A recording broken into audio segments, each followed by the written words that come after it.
What's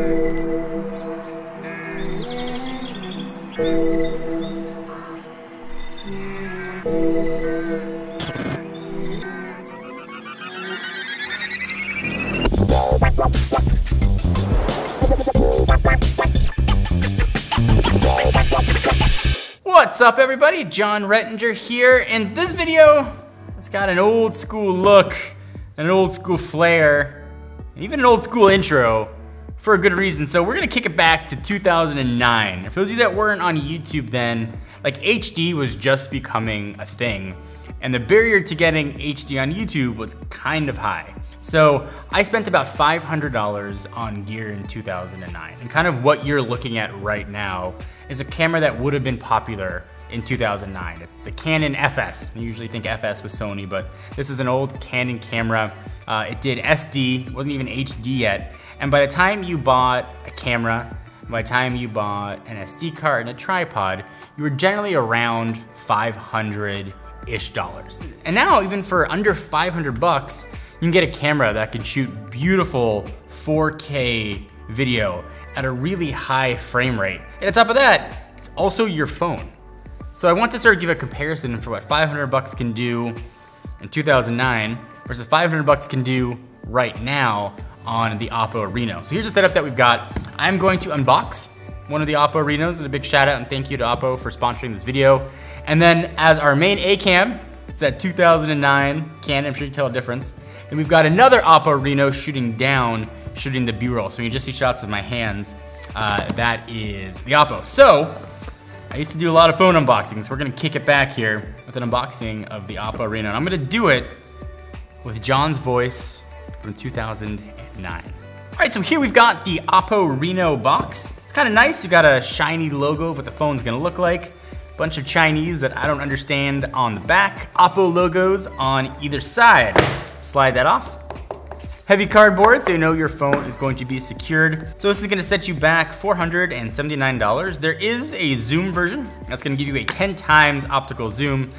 We do not have that version right here. So take it out of the box.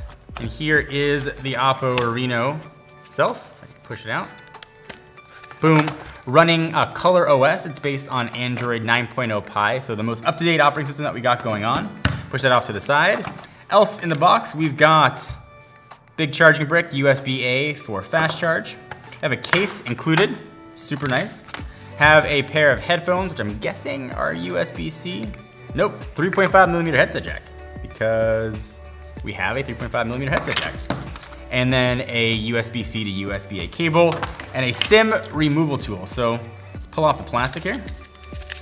That satisfying noise.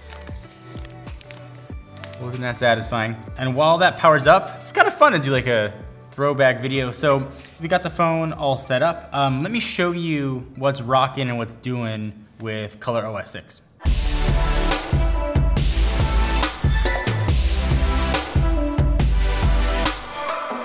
So a couple of different things here that Oppo's doing with ColorOS for why I'm excited. So first, it's based on Android 9.0. Any phone that I'm using, I want to have the latest version of Android because software support.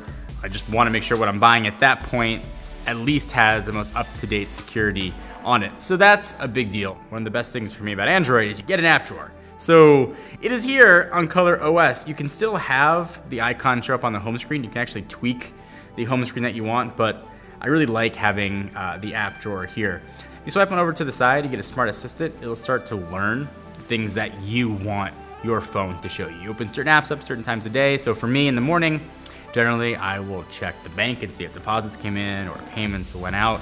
I'll check Instagram. It'll start to put those things right here on the screen. So another thing I expect on Android, modern Android, is, in addition to an app drawer, is gesture-based navigation. I've gotten used to it.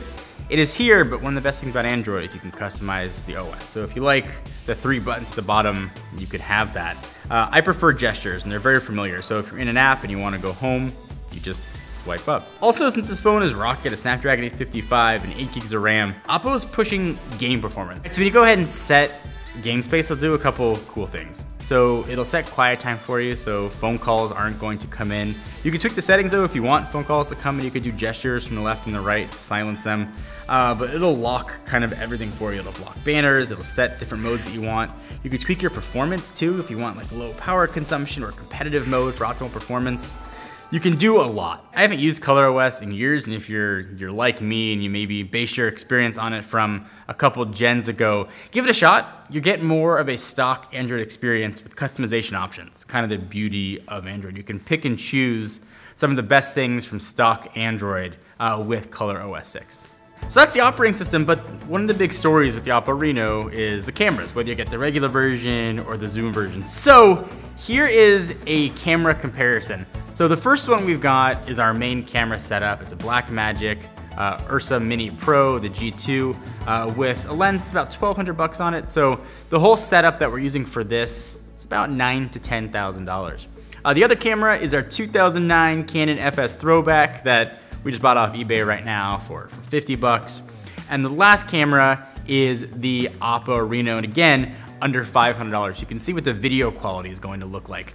So it is a crazy time now to be starting on YouTube. So when I was doing it in 2009, I had to have cameras that obviously weren't as good, didn't look that good, and I wasn't getting the best value for the money. Now, what you've got in your pocket for under $500 can be an amazing camera setup.